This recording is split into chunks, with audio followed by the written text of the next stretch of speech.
सुप्रभात। आज हम भक्ति अध्याय को समझते हैं। भक्ति अध्याय में सबसे पहले हम भक्ति के प्रारंभिक जीवन के बारे में समझते हैं। भक्ति जो है ऐतिहासिक जूसी गांव की थी। ऐतिहासिक जूसी गांव की थी। वह अपने पिता की इकलौती पुत्री थी और भक्तिन जो है शरीर से दुबली,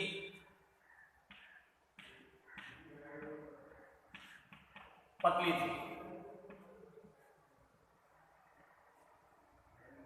भक्तिन की शादी जो है 5 वर्ष की आयु में हो जाती है।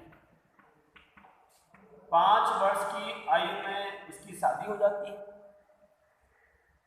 भक्तिन का वास्तविक नाम लक्ष्मी है। भक्तिन का जो वास्तविक नाम है वो लक्ष्मी है। 5 वर्ष की आयु में शादी होती है और 9 वर्ष की आयु में गोना होता है।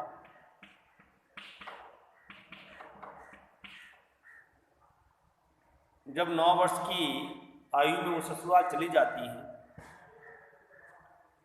ससुराल में उसको अनेक कष्टों का सामना करना पड़ता है और लक्ष्मी की जो सौतेली माँ, भक्ति की सौतेली माँ या लक्ष्मी की सौतेली माँ ने जब उसके पिता का देहांत हो गया तो उसकी सूचना लक्ष्मी को देर से पहुंचाई कि कहीं वो इकलौती बेटी है, संपत्ति पर अधिकार नहीं कर ले। सौतेली माता ने अच्छा व्यवहार नहीं किया और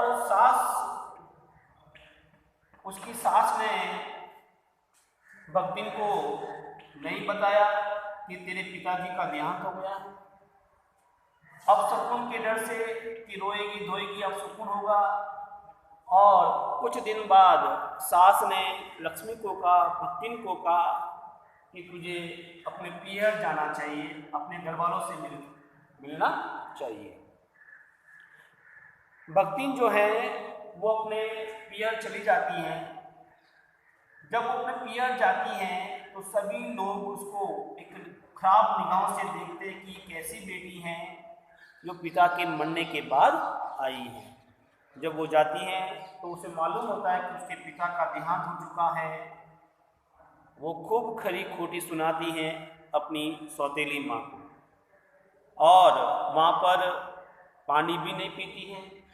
वो भी माता उसके साथ सौतेला व्यवहार करती है और वो उसी दिन वापस जो है अपने घर आ जाती हैं और अपनी सास को खरी खोटी सुनाती है और पति पर गहने फेंककर अपना गुस्सा प्रकट करती है। ये उसके जीवन का प्रथम भाग है, यानी ये लक्ष्मी के जीवन का प्रथम भाग है। जब हम उसके जीवन के दूसरे भाग की बात करते हैं, जीवन के दूसरे भाग में भक्ति को ज्यादा सुख नहीं मिला। भक्तिन के 3 लड़कियां हुई।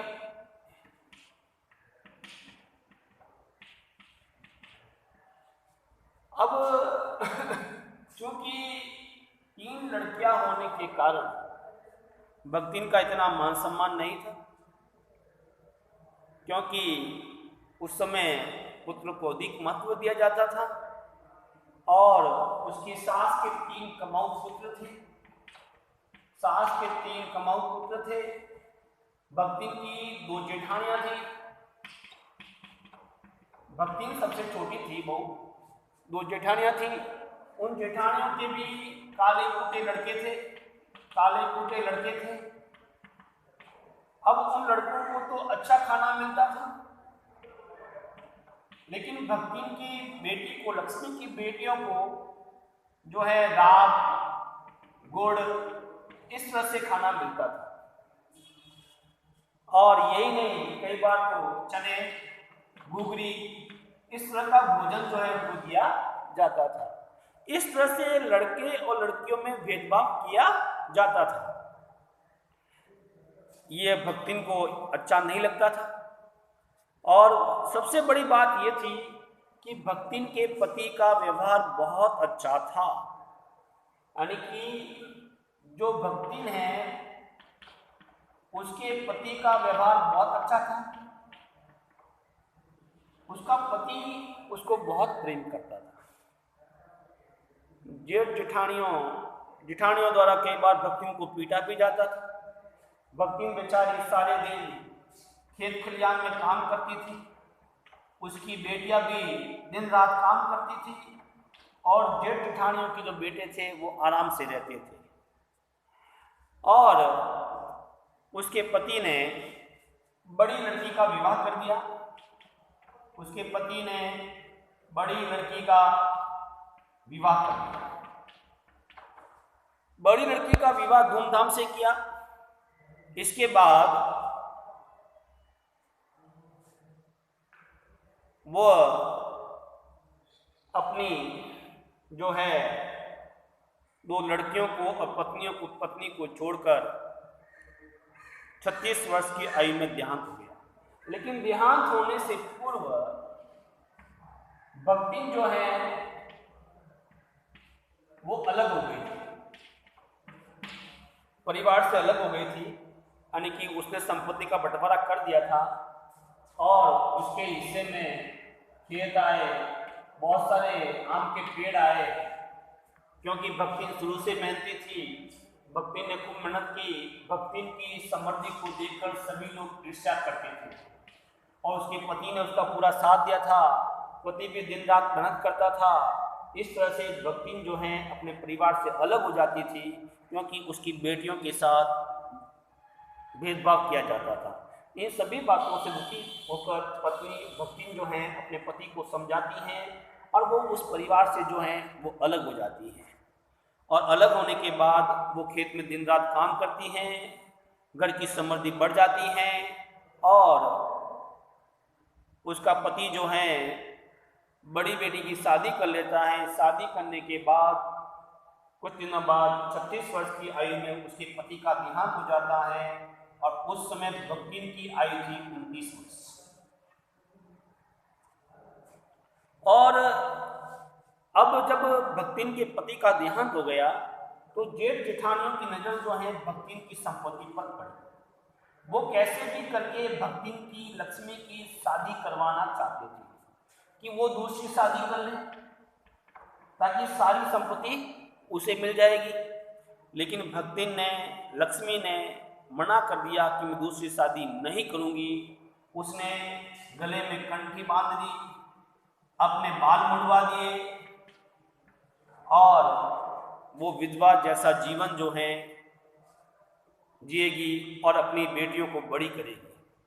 परिवार वालों ने दूसरा विवाह के लिए काफ़ी दबाव बनाया, लेकिन वो नहीं मानी। गुरु से मंत्र लेकर कंठी बांध ली, बाल कटवा दिए और जैसा उसके पति ने कहा था उस व्यक्ति को उसने घर जवाई बना दिया। उसने उसको घर जवाई बना दिया। ये भक्ति का दूसरा भाग जो है यही समाप्त होता है। अब तीसरा अध्याय, अब देखिए तीसरा अध्याय, बड़ी लड़की जो है भक्ति का दुख जो है वो साथ नहीं छोड़ता। उसकी बड़ी लड़की जो है वो विधवा हो जाती है और जब बड़ी लड़की विधवा हो जाती है जेठ जेठानियों की नजर जो है वापस उस संपत्ति पर पड़ती है और उसका जिठोत यानी कि जेठ जेठानियों की जो नज़र है उसकी संपत्ति पर पड़ती है।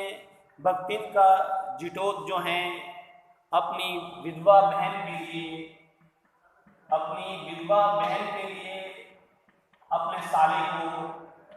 अपने साले से उसकी शादी करवाना चाहता था। जब उस साले की शादी उस विधवा से हो जाएगी तो सारी संपत्ति पर भी उनका अधिकार हो जाएगा। और लेकिन भक्तिन की लड़की ने उस साले को नापसंद कर दिया। वो साला जो तीतरबाज था, कमाता कुछ नहीं था, काला था, तीतरबाज था, कुछ भी नहीं करता था, उस वर को नापसंद किया। भक्तिन ने भी नापसंद कर दिया, उसकी बेटी ने भी नापसंद कर दिया। और अब इस प्रकार माँ बेटी जो है संपत्ति की देखभाल करने लगे। एक दिन भक्तिन की अनुपस्थिति में वो लड़का जो है, तीतरबाज लड़का जो है, उस कमरे में चला गया, यानी कि भक्तिन के बेटी के कमरे में चला गया और अंदर से दरवाजा बंद कर दिया।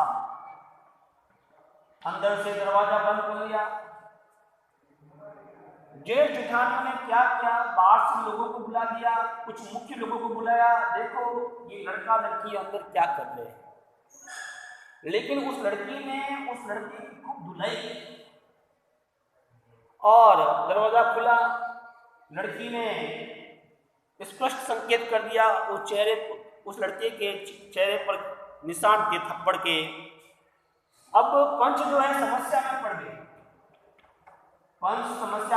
क्या करे, लड़की को लड़का स्वीकार नहीं है। तो अंत में पंचायत बैठी और पंचायत ने निर्णय लिया कि गलती न लड़के की है न लड़की की है, ये तो कलयुग है और कलयुग को इसका दोष दिया गया। और पंचों ने एक फैसला सुनाया जिसमें भक्तिन की बात नहीं सुनी गई। फैसला सुनाया गया कि लड़का लड़की एक कमरे से बाहर आए हैं साथ में, लड़का लड़की एक कमरे से साथ में बाहर आए हैं, अब ये दोनों पति पत्नी के रूप में रहेंगे। भक्तिन आग बबूला हो गई, उसको गुस्सा आ गया, वो उस अपमान को सहन नहीं कर सकी। अब वो तीतरबाज लड़का आराम से तीतर लड़ाता था, जब चाहे उस घर में जाता था, जब अपनी मर्जी हो वो काम जो भी करना है उसको वो कर लेता था। यहाँ तक कि वो खेती पर भी ध्यान नहीं देता था और उसने समय पर लगान भी नहीं चुकाया था जमींदार का। एक बार जमींदार ने भक्तिन को बुलाया कि भाई तेरे दामाद ने लगान नहीं चुकाया है, तो भक्तिन को धूप में खड़ा रहना पड़ा। भक्तिन इस अपमान को सहन नहीं कर सकी और उस अपमान को सहन नहीं करने के कारण भक्तिन जो है घर बार छोड़कर जो है शहर की ओर चली गई, जहां उसका अंतिम जीवन का अंतिम भाग शुरू होता है। जब वो शहर चली गई भक्तिन, और भक्तिन जब शहर गई तो उसको महादेवी वर्मा के यहाँ नौकरानी का काम मिलता है। महादेवी वर्मा के घर पर उसको नौकरानी का काम मिलता है और महादेवी उसके गले में कंठी देखकर उसका नाम जो है भक्तिन रख देती है। जब वो महादेवी वर्मा उससे पूछती है कि तेरा वास्तविक नाम क्या है, लक्ष्मी वो नहीं बताती है क्योंकि नाम के अनुरूप उसके पास पैसा नहीं था। तो महादेवी वर्मा उसका नया नाम रखती है भक्ति। अब महादेवी वर्मा पूछती तुझे क्या क्या बनाना आता है, उसने कहा मुझे दाल बनानी आती है, रोटी बनानी आती है, मुझे घर का सारा काम करना आता है। अगले दिन वो सुबह उठी, सूर्य भगवान को जल दिया, महादेवी वर्मा ने जो धोती दी थी उसको पवित्र किया और उस धोती को उसने पहना और उसने दाल रोटी बनाने के लिए रसोई में गई। रसोई में एक लाइन खींच दी कि अब ये रसोई में काम करेगी। कुछ चौके पे एक लाइन खींच दी गई और उसने दाल बनाई, रोटी बनाई, लेकिन वो रोटी जल गई थी, थोड़ी सी ज़्यादा पकाने के चक्कर में जल गई थी और उसने ये दाल रोटी महादेवी वर्मा को परोसी। महादेवी वर्मा को अच्छी नहीं लगी। तब उसने सफाई दी कि थोड़ी सी जल्दी पकाने के लिए थोड़ी सी ज़्यादा पक गई हैं। उसने सफाई दी कि मैंने ज़्यादा सेकने के प्रयास में ऐसा हुआ और दाल भी बहुत गाढ़ी बनाई। तो महादेवी वर्मा ने खाने के लिए मना कर दिया। तो उसने कहा कि मेरे पास अमचूर की चटनी है, अमचूर है, चटनी है जो मैं गांव से लेकर आई हूँ, आप उससे रोटी खा लो। और लेकिन भक्तिन के लेक्चर के कारण रूखी रोटी में ही उसने एक रोटी खाई, दाल से रोटी खाई और रोटी खाने के बाद महादेवी वर्मा विश्वविद्यालय पहुंच गए। महादेवी वर्मा विश्वविद्यालय पहुंची और विश्वविद्यालय पहुंचने के बाद वह न्याय सूत्र पढ़ने लगी। और न्याय सूत्र जब वो पढ़ रही थी महादेवी वर्मा, तो उस न्याय सूत्र में शहर व गांव का जीवन कैसा है, शहर व गांव का जीवन कैसा है, उस पर वो विचार विमर्श करने लगी कि आखिर गांव के जीवन से कैसे तालमेल बैठाया जाए, ये विचार करने लगी। और ये नहीं, वापस घर आई तो भक्तिन स्वयं को नहीं बदल सकी, वह आय के स्थान पर जी नहीं रह सकी। और महादेवी वर्मा ने उसको पढ़ाने की कोशिश की लेकिन वो नहीं पढ़ सकी। और महादेवी वर्मा चाहती है कि वो अंगूठा न लगाकर हस्ताक्षर करके पैसे उठाए, वो हस्ताक्षर करे, पैसे उठाए। और यही नहीं, महादेवी वर्मा भक्तिन के साथ रह रहकर उसने गांव का ग्रामीण परिवेश का जो खाना होता है वो भी सीख लिया। लापसी खाना, दलिया खाना, ये सब उसने धीरे धीरे उसने ये सारा गांव का खाना सीख लिया। लेकिन भक्तिन जो है शहर में आकर रसगुल्ला कैसे खाते हैं वो उसको भी सीख नहीं पाई कि रसगुल्ला कैसे खाते हैं।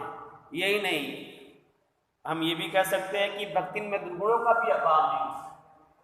भक्तिन में बहुत सारे दुर्गुण भी थे। वो घर में कई बार पैसे पड़े हुए होते हैं घर में, उन पैसों को भी वो उधर उधर रख देती है। घर में जब पैसे होते हैं तो वो पैसों को इधर उधर रख देती है। जब महादेवी वर्मा पूछती कि पैसे कहाँ गए, तो कि मैंने पैसे यहाँ से वहाँ रखे। घर में एक स्थान से दूसरे स्थान पर पैसे रखना कोई चोरी नहीं है, चोरी नहीं है। फिर वो शास्त्रक अपने जो शास्त्रों का उदाहरण देती है और वो बताती है कि ये चोरी नहीं है। महादेवी वर्मा ये भी बुरा नहीं मानती हैं और वो भक्तिन जो है सारे पैसे संभाल कर लगती है। एक बार महादेवी वर्मा ने कहा कि तू भाई हर बृहस्पतिवार को गुरुवार को सिर क्यों मुंडवाती है? तो भक्तिन कहती है कि शास्त्र में लिखा हुआ है, हमारे शास्त्रों में लिखा हुआ है कि सिर मुंडवाना चाहिए, जबकि ऐसा शास्त्रों में कहीं लिखा हुआ नहीं है। तीर्थ गए मुंडाए सिर, ऐसा कहीं पर भी लिखा हुआ नहीं है। इस तरह से भक्तिन और दोनों में आत्मीय लगाव हो जाता है। और उसकी मालकिन महादेवी वर्मा दिन रात जब वो किताब पढ़ती हैं, कॉपियाँ चेक करती हैं, तो कई बार जो है भक्तिन जो है उसके पास बैठती रहती है। यही नहीं, वो महादेवी वर्मा के पास सोती हैं और सुबह जल्दी उठती हैं। इस तरह से भक्तिन जो है दिन रात सेवा में लगी रहती हैं और उसकी मालकिन उसको असाधारण मानती है। कभी वो पुत्र पुस्तिका बांध देती है, कभी उसको सही कर देती है महादेवी वर्मा को। इस तरह से उसकी जो है दिन रात सेवा करती है। और जब महादेवी वर्मा काम करते करते उसको भूख लग जाती है तो कभी वो दही का शरबत ला कर देती हैं, दही का शरबत ला कर देती है, कभी तुलसी वाली चाय ला कर देती हैं। इस तरह से वो हर काम में उसकी सहायता करती है। और भक्तिन में वास्तव में गजब का सेवा भाव था। जब रात्रि हो जाती थी, क्योंकि महादेवी वर्मा के घर में एक छोटा सा चिड़ियाघर भी था। चिड़ियाघर तो कह सकते हैं, पक्षियों के लिए छोटा सा अजायब घर भी था। उसमें हिरण भी था, इसमें जिसका नाम था सोना, एक कुत्ता था जिसका नाम था बसंत, बिल्ली जिसका नाम था बकुली। ये सभी जो है आपस में बड़े प्रेम से रहते थे। और ये सभी जब सो जाते थे, जब रोशनी बंद हो जाती थी छात्रावास की, तो इस तरह से इसके बावजूद भी लेखिका के साथ वो जगती रहती थी। और यही नहीं, जब लेखिका बद्रीनाथ और केदारनाथ जाती है तो भक्तिन भी उसके साथ जाती है। लेकिन जहाँ तंग रास्ते आते हैं, माँ वो लेखिका के आगे चलती है, जहाँ मिट्टी उड़ती है, धीर उड़ती है, वहाँ वो पीछे चलती है। यानी वो समझदार भी थी काफी। और लेखिका भक्तिन को छाया के समान ही सामने पाती हैं। उस समय द्वितीय विश्व युद्ध की बात चल रही थी। द्वितीय विश्व युद्ध में क्या हो रहा था, क्या नहीं हो रहा था, ये भी था। उसी समय हमारे देश की आज़ादी के लिए भी हमारे देश में आंदोलन हो रहे थे। उसी दरमियान भक्तिन के दामाद और बेटी उसको लेने के लिए आते हैं, लेकिन वो जाने से मना कर देती है कि मैं गांव आना नहीं चाहती हूँ। और लेकिन भक्तिन भी समझाती है कि तुझे गांव जाना चाहिए, लेकिन वो मना कर देती है, वो नहीं जाती है। भक्तिन ने आदेश दे दिया चले जाओ, तो भी वो नहीं जाती है और हंसकर जो है वो बात टाल देती है। इस तरह से भक्तिन जो है महादेवी वर्मा के जीवन को एक तरह से घेरे हुए हैं। और यही नहीं, भक्तिन जो है छात्रावास में बालिकाओं के लिए चाय भी बनाती है। और कई बार भक्तिन से जो कवि हैं, साहित्यकार हैं, वो सब उनसे मिलने के लिए आते हैं, तो वो उनकी वेशभूषा के आधार पर उनका नाम रख देती है। और उनके लिए अपभ्रंश शब्दों का प्रयोग करती हैं। और कवियों के प्रति उसके मन में कोई आदर नहीं है। और यही नहीं, भक्तिन जो है दूसरों के दुख से भयभीत भी रहती है। भक्तिन जो है वो भयभीत भी रहती हैं। और किसी विद्यार्थी के जेल जाने पर वो दुखी होती है, क्योंकि महादेवी वर्मा भी उस समय आज़ादी के आंदोलन में अप्रत्यक्ष रूप से या प्रत्यक्ष रूप से अपनी योगदान दे रही थी। महादेवी वर्मा ने भी एक बार चांदी का कटोरा महात्मा गांधी जी को दिया था। जब कुछ लोग भक्तिन को कहते हैं कि महादेवी वर्मा को भी जेल में डाल देंगे, तो भक्तिन जो है कारागार से बहुत डरती थी। ग्रामीण परिवेश के लोग जो होते हैं वो बहुत डरते हैं, भक्तिन भी बहुत डरती थी। और स्वयं भी उसके साथ जाने की हट करती थी कि मेरी मालकिन को ले जाएंगे तो मैं भी साथ में जाऊंगी, मैं पीछे नहीं रहूंगी। और यही नहीं, वो अपनी मालकिन को स्वतंत्र कराने के लिए, जेल से मुक्त कराने के लिए वो ये भी कहती है कि मैं बड़ी लाट से भी लड़ूंगी, अर्थात अंग्रेजों के बड़े राजा से भी मैं लड़ूंगी, मेरी मालकिन को जेल जाने नहीं दूंगी। और इस तरह से भक्तिन जो है का जो अंतिम भाग महादेवी वर्मा पूरा करना नहीं चाहती हैं। वो प्राय सोचती हैं कि जब एक दिन ऐसा बुलावा आएगा भगवान का जब एक दिन ऐसा बुलावा आएगा तो कुछ भी नहीं कह सकते हैं, जिसमें न धोती होगी, न सम्मान होगा, न भक्तिन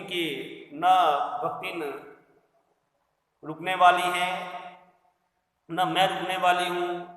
अगर मेरा भी समय आ गया तो बेचारी उस वृद्धा का क्या होगा। वह उस अधूरी बात को पूरी करके उसको खोना नहीं चाहती हैं। इस तरह से ये संस्मरण रेखा चित्र जो है यही समाप्त होता है और उसके जीवन का अंतिम परिच्छेद जो है महादेवी वर्मा पूरा करना नहीं चाहती है कि जो होगा सो वो देखा जाएगा कि आगे क्या होगा। इस तरह से ये अध्याय जो है हमें संघर्ष करने की प्रेरणा देता है। ये अध्याय हमें स्वाभिमान के साथ रहने की शिक्षा देता है। ये अध्याय हमें कर्म करने की प्रेरणा देता है और इंसान को, औरत को, किसी को भी जीवन में हिम्मत नहीं हारनी चाहिए, जीवन से संघर्ष करना चाहिए, संघर्ष करते हुए आगे बढ़ना चाहिए, क्योंकि संघर्ष ही जीवन है। हम अगले वीडियो में इस पाठ से संबंधित अभ्यास प्रश्न समझेंगे। धन्यवाद।